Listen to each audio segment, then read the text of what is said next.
Assalamualaikum warahmatullahi wabarakatuh. Kami peserta Latsar Jabar Angkatan 13 akan mempresentasikan mengenai analisis isu kontemporer kami dari kelompok 1A. Izin memperkenalkan anggota kelompok kami, ada saya Fitri Nur Aini, NDH nomor 26, ada Ahmad Soni Zulfikar, NDH nomor 12, ada Aris Harisman, NDH nomor 18, dan ada Dida Sadariksa, NDH nomor 22. Setelah melakukan diskusi, akhirnya kami menentukan 5 isu kontemporer di masyarakat yang kami rasa sedang marak akhir-akhir ini. Yang pertama ada kebijakan penyelenggara sistem elektronik dari Kominfo. Yang kedua ada migrasi pelayanan yang berbasis manual menjadi digital. Yang ketiga ada gratifikasi di kalangan pejabat publik. Yang keempat ada isu perang Rusia-Ukraina yang berpengaruh pada perekonomian global. Dan yang kelima ada isu kebijakan penghapusan tenaga honorer di instansi pemerintahan. Dari kelima isu yang kami tentukan, kami analisis tapisan isu tersebut menggunakan metode AKPK, yaitu aktual, kekhalayakan, problematik, dan kelayakan. Dari 5 isu tersebut, hanya ada 3 isu yang memenuhi kriteria AKPK. Yang pertama adalah isu kebijakan penyelenggaraan sistem elektronik dari Kemenkominfo, ada isu migrasi pelayanan yang berbasis manual menjadi digital, dan ada isu gratifikasi di kalangan pejabat publik. Namun, dari ketiga isu tersebut kami melakukan analisis lagi, analisis tapisan isu metode USG atau yang kita sebut U urgent, S-nya seriousness, G-nya adalah growth. Dari ketiga isu tersebut, setelah melakukan analisis tapisan isu USG, ternyata ada satu isu yang kami rasa memenuhi kriteria USG dengan skor paling tinggi, yaitu isu kebijakan penyelenggara sistem elektronik dari Kemenkominfo yang kita rasa masih kurang efektif. Penyelenggara Sistem Elektronik atau PSE. Penyelenggara Sistem Elektronik atau PSE adalah setiap orang, penyelenggara negara, badan usaha, dan masyarakat yang menyediakan, mengelola, dan atau mengoperasikan sistem elektronik secara sendiri-sendiri maupun bersama-sama kepada pengguna sistem elektronik lainnya untuk keperluan dirinya dan atau keperluan pihak lainnya. Kebijakan penyelenggaraan sistem elektronik ini sendiri didasari dengan diterbitkannya Perkem Kominfo nomor 5 tahun 2020 tentang PSE lingkup privat. Kebijakan ini ditujukan untuk salah satunya untuk melindungi masyarakat saat mengakses platform digital. Sebenarnya, regulasi ekosistem digital dan perlindungan data pribadi ini sudah lazim diterapkan di negara atau zona ekonomi lainnya, seperti sudah diterapkannya General Data Protection Regulation (GDPR) di Uni Eropa. Nah, akan tetapi pada kenyataannya di Indonesia, penerapan PSE penuh dengan kontroversi, baik dari kalangan penggiat digital maupun kalangan komunitas e-sport. Hal ini dikarenakan masih banyaknya pasal yang dapat multitafsir dan tidak ada penjelasan secara spesifik terkait pasal tersebut.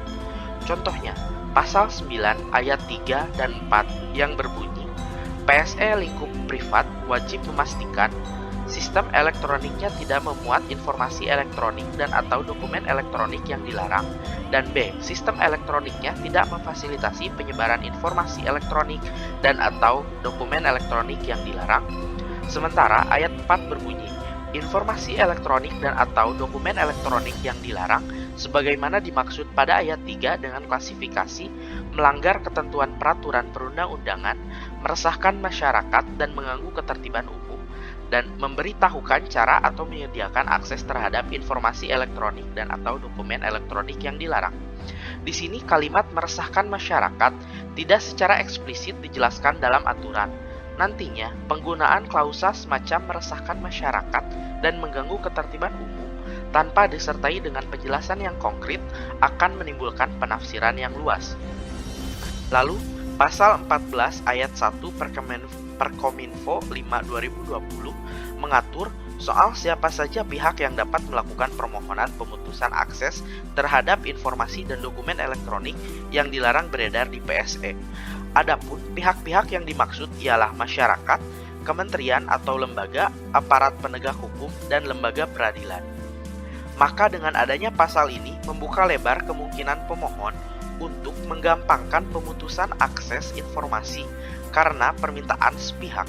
Lalu ada pasal 21 ayat 1 dan 2. Pasal ini mewajibkan PSE lingkup privat untuk memberikan akses terhadap sistem elektronik dan atau data elektronik kepada kementerian atau lembaga serta aparat penegak hukum dalam rangka pengawasan dan penegakan hukum sesuai dengan peraturan perundang-undangan.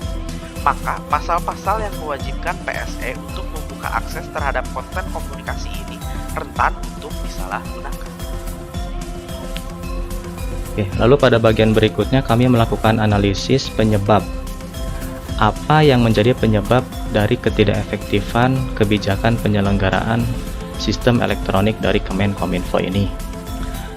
Kami menggunakan metode Fishbone untuk menganalisis penyebabnya.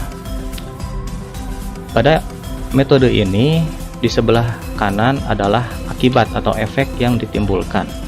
Dalam hal ini adalah ketidakefektifan kebijakan PSE, lalu yang di bagian kiri adalah penyebabnya. Kami mengelompokkannya ke dalam 4 aspek besar, yaitu aspek kebijakan, ekonomi, sosial budaya, dan keamanan cyber. Nah, 4 buah aspek ini kami kerucutkan lagi menjadi penyebab-penyebab kecil di masing-masing aspeknya. Yang pertama adalah kebijakan. Beberapa catatan kami, penyebabnya ada 3 sekurangnya di aspek kebijakan. Yang pertama adalah masih terdapatnya beberapa pasal yang multitafsir. Sebagaimana penjelasan tadi disebutkan bahwa ada beberapa pasal dalam PSE yang multitafsir. Dalam artian bisa ditarik sesuai dengan kepentingan pihak-pihak tertentu. Yang kedua adalah kebijakan yang belum terkaji dengan matang. Dan yang ketiga adalah implementasi kebijakan yang tidak menyeluruh. Contohnya adalah dalam hal pengkomunikasian atau sosialisasi kebijakan PSE ini kepada masyarakat dan perusahaan asing. Pada aspek ekonomi, ada sekurangnya 2 buah penyebab. Yang pertama adalah terbatasnya akses pembayaran pekerja yang bekerja di industri freelance. Kebanyakan pekerja freelance yang ada di Indonesia menggunakan aplikasi PayPal. Dan PayPal ini termasuk aplikasi yang terkena blokir sehingga mengakibatkan kesulitan bagi para pekerja freelancer ini untuk mengakses akun PayPal mereka. Lalu yang berikutnya adalah terbatasnya pemasaran game developer lokal untuk memasarkan produknya. Misalkan, game developer yang memasarkan produknya pada aplikasi Steam. Karena Steam ini adalah termasuk juga aplikasi yang diblokir oleh Kemenkominfo. Lalu pada aspek sosial budaya. Aspek sosial budaya, terdapatnya komunitas e-sport yang kehilangan wadah untuk berkarya. Sebagaimana kita tahu, komunitas e-sport ini kian naik daun. Dalam artian semakin memberikan potensi prestasi bagi negara kita. Namun dengan adanya pemblokiran ini, komunitas e-sport tentu kehilangan wadah untuk berkarya. Lalu yang kedua adalah tidak adanya perlindungan hak dan hak atas kekayaan intelektual. Dan yang ketiga adalah membatasi kebebasan berpendapat. Karena terdapat ada pasal-pasal karet tadi ya, di mana salah satunya menyatakan bahwa bagi pihak-pihak yang meresahkan atau mengganggu ketertiban umum, maka bisa ditindak dengan menggunakan pasal ini. Lalu yang berikutnya adalah aspek keempat adalah keamanan cyber. Salah satu penyebabnya adalah ketidakpercayaan perusahaan luar negeri untuk memberikan datanya. Ketidakpercayaan ini berasal dari sering terjadinya kebocoran data ya. Kebocoran data dari pihak pemerintah. Seperti yang kemarin sempat hangat adalah kebocoran data dari BPJS seperti itu. Data-data peserta BPJS bocor dan diperjualbelikan di black market seperti itu. Nah, keempat aspek ini yang menjadi penyebab ketidakefektifan kebijakan penyelenggaraan sistem elektronik atau PSE dari Kemenkominfo.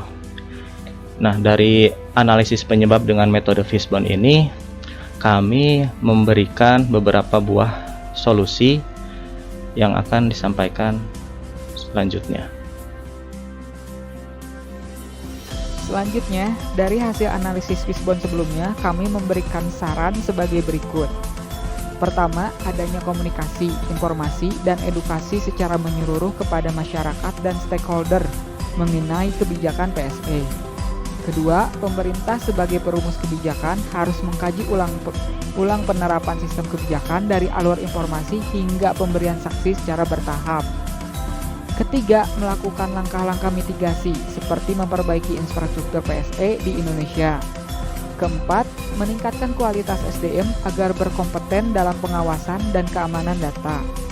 Kelima, meningkatkan kesadaran keamanan data pada masyarakat. Keenam, menambahkan penafsiran khusus untuk beberapa pasal yang berpotensi multitafsir. Sekian presentasi dari kami. Terima kasih. Wassalamualaikum warahmatullahi wabarakatuh.